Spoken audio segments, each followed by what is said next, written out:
Estamos agora finalizando os detalles contractuais. Os detalles do contrato, que será un contrato que se firme nas vindeiras datas, probablemente nas vindeiras semanas.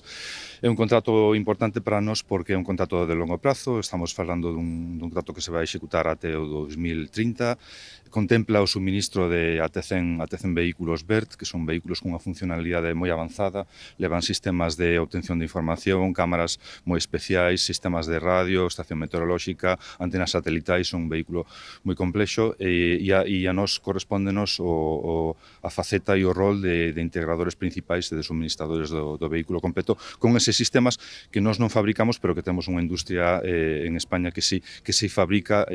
ese tipo de sistemas tan sofisticados e nós temos que integrar todo eso no vehículo, na plataforma. Hai unha previsión de cando poderá comezar a fabricarse? Bueno, a previsión é que seguramente vamos a estar entregando os primeiros prototipos no ano que ven, despois virá unha fase de preserie e acabaremos cunha intensidade maior de suministros no ano 2029-2030.